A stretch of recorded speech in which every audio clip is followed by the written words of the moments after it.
l'œuf c'est pour nous, le spermatozoïde c'est pour nous, mais nous avons besoin d'une mère qui peut héberger cet enfant-là, et quand l'enfant va naître, nous allons récupérer notre enfant. Ça, c'est une autre option que le couple peut faire.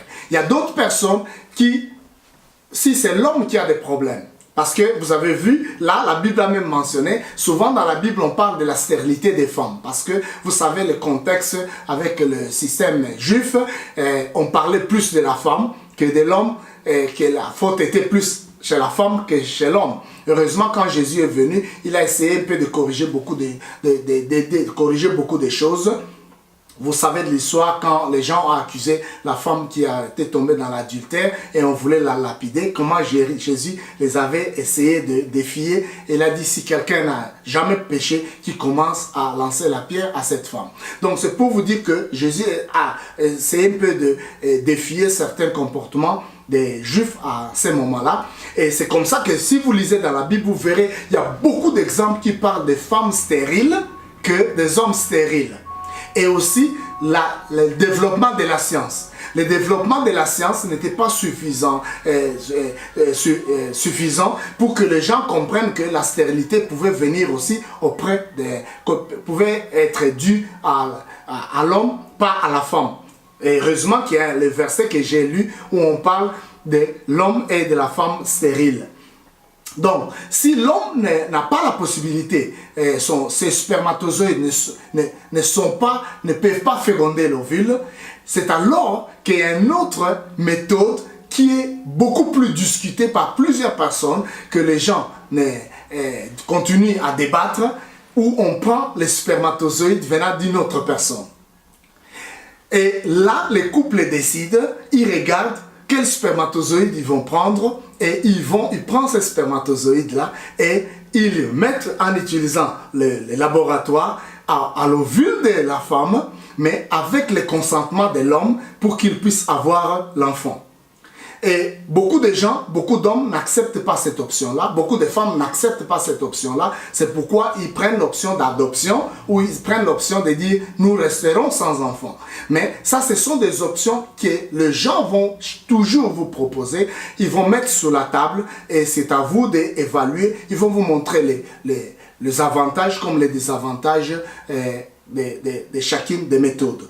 Donc, en résumé, je sais qu'il y a plusieurs couples qui parfois n'ont pas d'enfants et qui se posent la question pourquoi on ne parle pas de ces sujets.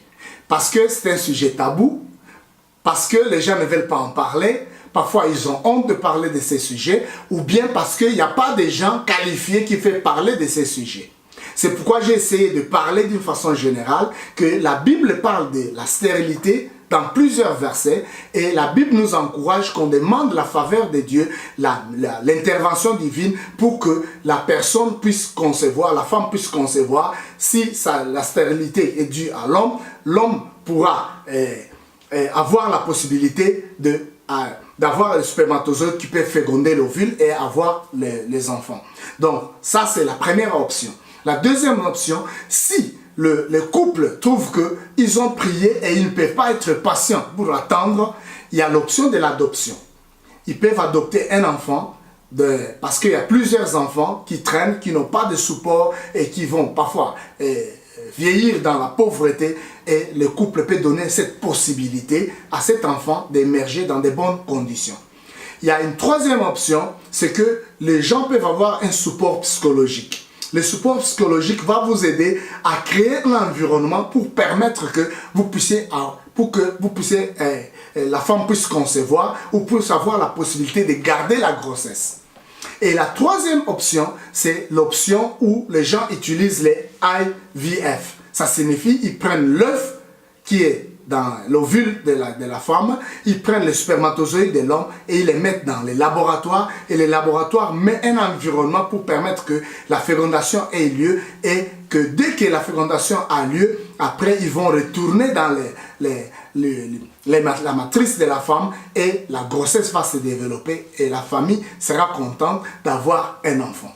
Et il y a d'autres méthodes qui sont des méthodes que les gens essayent de discuter et d'autres pays n'acceptent pas. Il y a des pays qui acceptent. Ce sont des méthodes que j'ai expliquées où si la femme son corps n'accepte pas la grossesse, donc même s'il y a la fécondation et n'accepte pas de grossesse, vous connaissez des femmes qui ont toujours des avortements, mais c'est tellement c'est après quelques jours, quelques semaines de la fécondation, parfois ne se rendent pas compte, mais ils disent toujours que cette femme n'a jamais accouché. Mais maintenant quand on va examiner, on va dire que non, elle conçoit, mais après la fécondation, elle ne peut pas garder cet œuf-là. C'est alors qu'il cherche une mère qui va garder l'œuf jusqu'à l'accouchement et la famille va récupérer l'enfant pour qu'ils puissent élever leur enfant.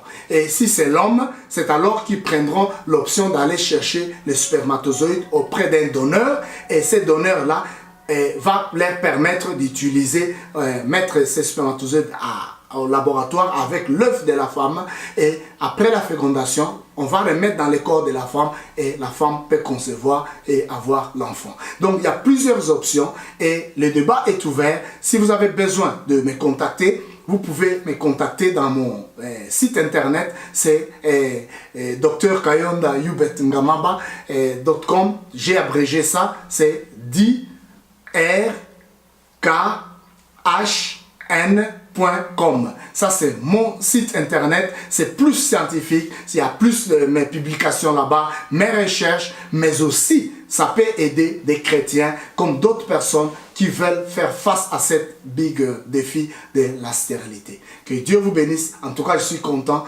que vous m'avez suivi. Et si vous avez des questions, n'hésitez pas de m'appeler à mon numéro. C'est 079 50 16 11 et 83. Donc, vous verrez tous les détails à l'écran et vous pouvez me contacter pour plus de détails. S'il y a des couples qui ont besoin de sessions, ils veulent avoir beaucoup plus de détails, ils peuvent me voir et je suis disponible à aider plusieurs personnes. C'est à cause de ça que Dieu a permis que j'aille étudier, que je devienne docteur, mais aussi que j'aille à l'école biblique apprendre la Bible. Comme ça, je peux aider d'autres chrétiens qui sont en train de se demander quelle option ils peuvent prendre. Merci, que Dieu vous bénisse.